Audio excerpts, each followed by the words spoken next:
Všetko sa to začína nenápadne. Najprv sú to narodeniny. Torta, balóniky, darček. Ešte ako dieťa sa tešíš, ani netušíš, že práve tam sa začína slúčka. Potom prídu meniny, sviatky, Vianoce, Valentín, Veľká noc a každý mesiac niečo. Za každým sa patrí niečo kúpiť, niečo osláviť, niečo pripraviť a z malých gest sa stane skrátka povinnosť. A z oslav života rutina, ktorá nás drží v systéme. Narodeniny by mali byť o vďačnosti za ďalší rok, ale často sú o tom, kto prinesie lepší darček a ako sa všetko slúši a patrí. Meniny? Formálny dôvod napísať správu, aj keď si sa s tým človekom celé mesiace nerozprával. Vianoce? Sviatok lásky, ktorý sa zmenil na logistickú operáciu. Čo komu kúpiť, aby sa neurazil. A dovolenky? Áno, tie by mali byť na oddych. Ale v skutočnosti sú často len ďalšou položkou zoznamu, ktorú treba absolvovať. Niektoré z týchto vecí sú krásne, ak prichádzajú zvnútra. Ale väčšina z nich prichádza zvonku, ako naprogramované robotické úlohy, ktoré musíme odfajknúť. Zamysli sa nad tým. Torta má tvar kruhu. Postavíš sa okolo nej, spolu s ostatnými vytvoríte ďalší kruh a začne sa rituál, spievanie. Happy birthday to you. Vyzerá to nevinne však, ale princíp je starý ako ľudstvo. Kruh a rituál, to je základný nástroj každého kultu či náboženstva.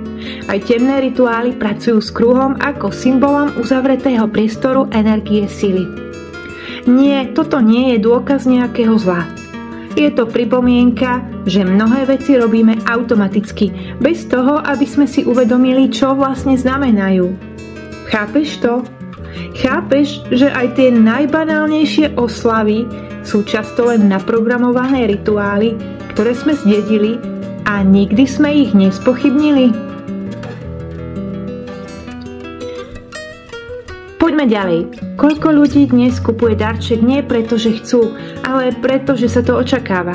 Koľkí z nás idú do obchodu s myšlienkou musím niečo nájsť, pretože musím darček vrátiť? Nie preto, že chcem niečo dať. Dar sa tak zmení na transakciu. Ona kúpila niečo mne a ja musím kúpiť niečo jej. Áno, je to transakcia. Darčeky sa menia na kúpený pokoj svedomia. A keď ho neprinesieš, nasleduje ticho. Si skrátka nenormálny. Neoslavuješ? Si nenormálny. Ticho, výčitka, očakávanie. Koľkokrát si počul vetu? Ty si otcovi nenapísal na narodeniny? A to si ho nevážiš? A zrazu to nie je len zabudnutá správa. Je to znak, že si zlý syn alebo dcéra, že si nevďačný a že si sa odcudzila. Systém funguje aj cez vinu. A my mu to dovolíme. Vianoce sú toho najjasnejším príkladom.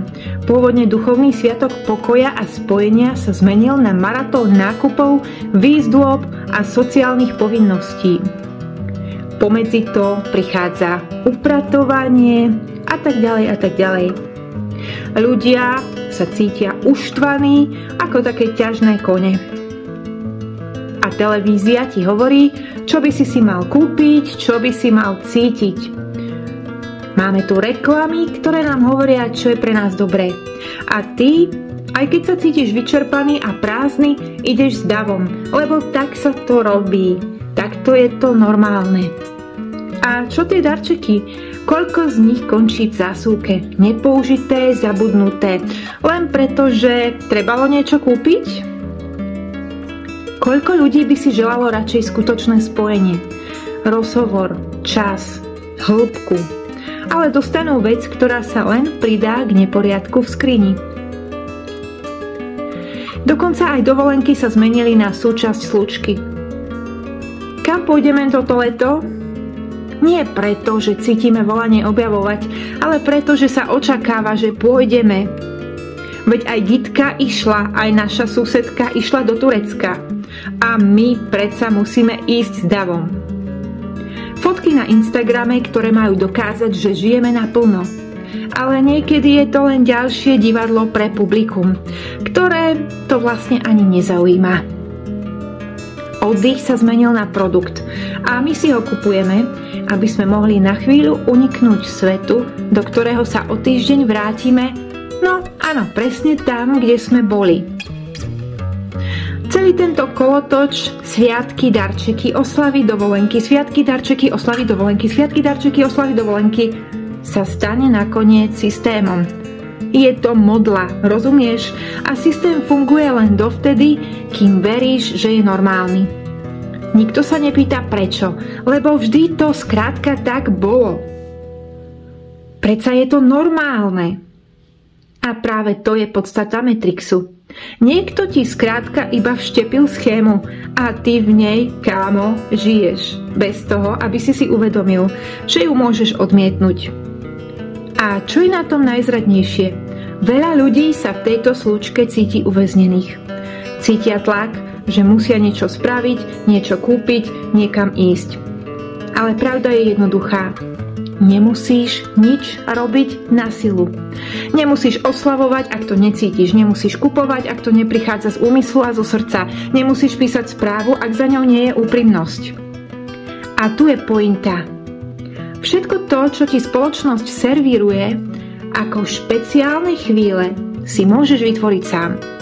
Vianoce? No môžeš si ich urobiť každý deň, keď žiješ naplno a si plne prítomný. Keď si uvaríš dobré jedlo s niekým, na kom ti záleží a spolu sa smejete. Alebo len mlčíte a aj tak je vám dobre. Dovolenku si môžeš dopriať každý týždeň. Stačí sa porozhliadnuť okolo seba.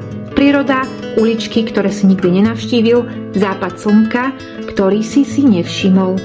Nemusíš to nikomu oznamovať ani fotiť. Stačí ísť a stačí byť. A oslavu si môžeš robiť vedome každý večer. Nemusí byť bujara, nemusia tam byť konfety. Stačí chvíľa, v ktorej sa pozrieš späť na deň a povieš si, toto som dnes prežil naplno.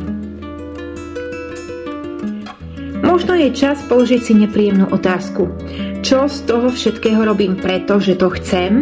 A čo robím len preto, že to tak robia všetci?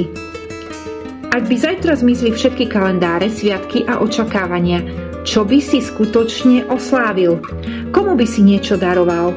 A čo by to bolo? Kam by si išiel, keby si nemusela? A keby si nemusel ani nič fotiť? Slúčka sa rozpadá vo chvíli, keď prestaneš hrať podľa jej pravidiel. Nie preto, že svet je zlý, ale preto, že ty máš moc rozhodnúť sa, čo má v tvojom svete zmysel. Až keď začneš oslavovať nie preto, že sa to patrí, ale preto, že to cítiš, až vtedy sa z Matrixu stane život. Nie naprogramovaný, ale skutočný tvoj život. Až vtedy si slobodný. A keď dáš priestor svojej esencii duše, tej tichej, surovej pravde vo vnútri seba, otvorí sa ti portál. Nie niekde ďaleko, nie v nejakom inom svete, ale tu a teraz. Do života, ktorý nie je séria povinností, ale vedomé, živé, skutočné a rídze bytie.